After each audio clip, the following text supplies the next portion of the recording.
Hello gardening friends and nature lovers, it's a pleasure to meet you all here in my channel that is Nature's Realm. Today we'll be talking about how to grow the Indian bean or the lub or even Egyptian kidney beans. It goes by many names, it is also called common beans. Today we'll be planting lub beans from seeds. Here I have some air dried seed. What I did is I left them on the plant for them to dry off and then I harvested these. Now once I pop them out, I will put them directly into the soil and they would do fine. I also have some material for trellis right here. These are sticks that I saved when our house was under renovation. I saved these sticks from the furniture to make the trellis. So I'll be showing how to make a trellis in the next part of the video, in the same video, but in the next part. These Indian beans thrive well in a temperature range of 25 degrees Celsius to 30 degrees Celsius, but they can also take higher temperatures. They can also sustain very well in warmer climates. But you can also start by planting them in a temperature range of 15 to 20 degrees Celsius and they would do just fine. Now according to the temperatures, these beans usually do well in summer season, and since it is March now, I think it is a very right time to plant these beans in the soil. So I have these beans in my hand. I also have some seeds that I saved from my last harvest here. These are also air dried, so they are just one step away from being planted. Here, I'll keep this aside. And here I have a nice organic potting mix. Now I haven't added any organic manure to it, so I'm looking forward to doing it right now. So here I have a nice mixture of vermicompost, coco peat and normal garden soil. I'll also be adding organic manure. The Indian beans are grown in India for a variety of reasons, of which some are to serve as a supplement of protein or fiber to the human body, then to also provide fodder or food for the cattle in the rural areas, also for green manure. It also helps in fixing nitrogen in the soil. Not just the Indian bean, every bean fixes nitrogen in the soil. So after you plant cabbage or spinach, the soil is devoured of nitrogen. So when you plant the Indian beans, it fixes nitrogen in the soil, so you're ready with a nitrogen rich soil for your next crop, which can be anything. And it intrigues me to say that the Indian bean has proven to be a very essential part of your diet if you're aspiring for weight loss. Yes, the Indian bean is a very unique crop and also a very useful crop, and it is also common and very easy to grow. So let's get started on how to grow the Indian bean. The Indian bean grows well in a variety of soil types. Loam soil is actually very good for its growth, but it also does well in alkaline soil and saline soil. The maximum pH that this bean can take is 8.5. But if the pH goes very below that, like below 7, then this crop wouldn't do well. So here I have normal garden soil. I'll add some organic manure over here, which I have over here. Since I intend to plant 4 to 5 plants in this container, this much would be enough. And I'll mix this. This is how the seed looks like.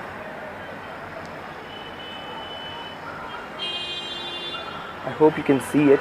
They have this thing from where the plumule and the radicule will actually sprout. See? I can see an infected seed over here. Let me show it to you. Look at this. You can see these 2 holes over here. It's because they have been infected with some insect or maybe a bug. so we don't want that. We just throw it away. We don't need that seed. There is, I'll check the other seeds for infection, and there's one over here. I'll rule it out. I don't want such seeds. The rest look quite healthy, so I think I'll just plant them right away. Now if I check the other seeds that I have here, I'll keep this aside since they are from a different plant, while these that I have in my hand are from a different plant. These are a bit old, but they would still do fine. Look at these seeds. These are from a different plant. Here I have with me 3 longest sticks from the last lot. I'll take 2 of them and also a thread that I have here and tie them at an angle. Now if I have these 2 sticks, I'll tie them at an angle so that I can mold them, change this length as I want them to be, as I want it to be. So make an angle and tie this over here at the very intersection point.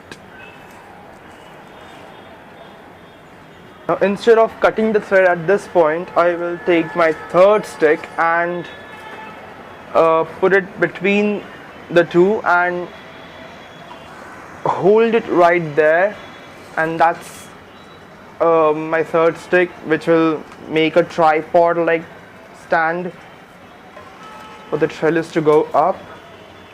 And I would just wrap this thread, wind this thread around the 3rd stick. Okay, this is how the trellis would look like in a triangular pyramid. Now I need to tie both the ends together, so I'll snip this piece from here and tie it up. Now it's time to place this in our container. So I'll choose 3 points. 1. Time to build something so that the plants can hang on to and climb this trellis. So I have with me wire over here. Yeah, right. It's quite a strong wire. So what I'll do is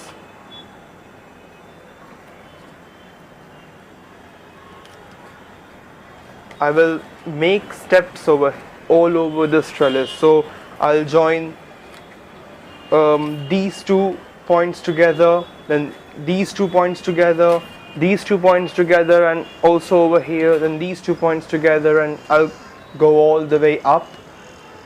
So first let me join these 2 points together here. Thus we have managed to make a trellis with the help of these 3 sticks and some metal wire. Now you don't need to, as the plant progresses up, you don't need to install any metal wire over here, because this trellis is tapering. So when the plant progresses up, the trellis becomes more tapering, and these 3 sticks actually serve the purpose of these metal wires. Here we have our seeds. I will sow my seeds directly at the base of each stick. So I'll plant one over here, and the other one over here. Then I will also plant a seed right underneath this wire, so that when it grows, it will clamp onto this wire, and then it will progress all the way up, grow all the way up. So I'll sow the seeds right here. You don't need to dig very deep, just put the seeds inside and cover it up with some soil. This one also looks healthy. Just push the seed inside and cover it up with some soil. All the seeds have been sown. Now once these seeds grow big, I will add in some more soil just to provide ample nutrition to the plants. It is not necessary because we have already added manure and vermicompost to the soil, so extra nutrition is not needed. Just to volume it up, to fill this up container up, I'll add some more soil, but not now. After the plants germinate and after they at least reach this height, the first wire, that height. I also intend to sow some more bean seeds so that I can have enough harvest that will satisfy at least one meal. But this time I'll be sowing the seeds in containers like these. These are actually plastic water glasses. I won't be directly sowing them in containers from where I'll be harvesting them. Rather than that, I'll be sowing them in containers like these. And this time, and once they grow big, I won't plant them in pots, but I will plant them in a tray that I have right over here at the sides. And I also will be showing you how to build a trellis of a different kind for a tray, for a raised bed. Or maybe if you plant them directly in the soil, you need to build different types of trellises. So I'll show you how to make that trellis. Getting started with growing them in containers. You can also use yogurt containers. Here I have 3 yogurt containers. You can use that, or just plain water glasses. I'll fill them with soil. As you can see, I don't know if you can see it or not, but I have pierced the base of the glass for drainage. So every glass has a hole at the base. It's filled with soil. This is not any fancy soil, it's just normal garden soil mixed with vermicompost and some organic manure. I'll just fill this up.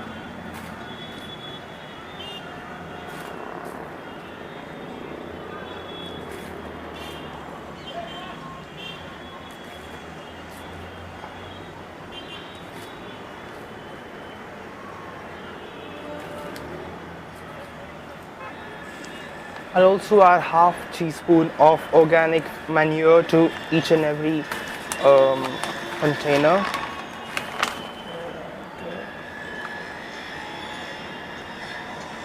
Since we're starting from seeds, it is better to keep the soil well fertilized, because seeds are very demanding and you don't want them to grow them on their own without any supplementary fertilizing.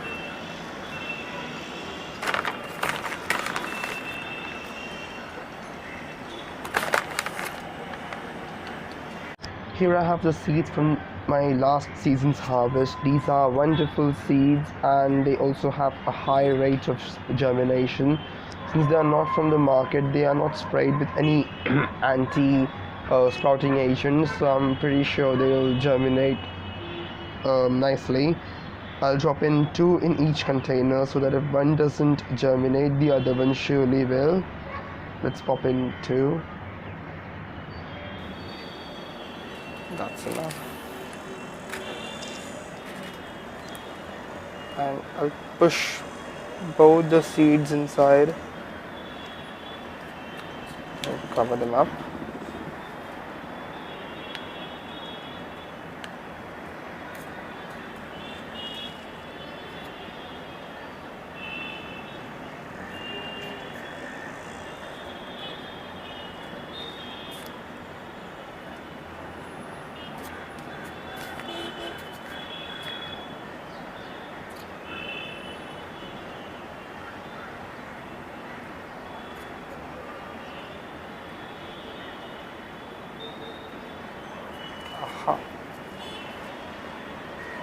Here we go. Now peas don't need a lot of sunlight, they just need 2 to 3 hours of sunlight, not more than that. But if you get some more sunlight, they'll do just fine. You don't have to worry about that.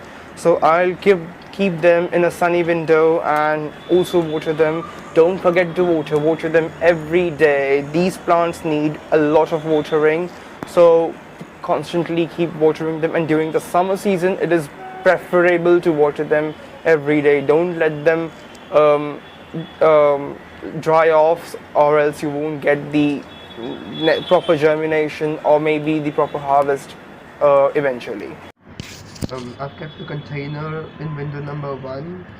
The plants can grow up the trellis, so they can wind their way up the railing beside the container. This much water would suffice. And I've kept the small containers, plastic glasses and the yogurt containers in window number 2. I'll also give them enough water. Beans usually don't take a lot of time to germinate. A week would be more than enough for them to germinate. Since both my windows face the same direction, they get equal amount of sunlight. That is, they get the afternoon sun and the evening sun. So that would be 5 to 6 hours of sunlight, and they do just fine. I hope you'll follow my instructions and grow beans in your house. Thanks for watching. Love nature for it to love you back. Yeah, happy gardening.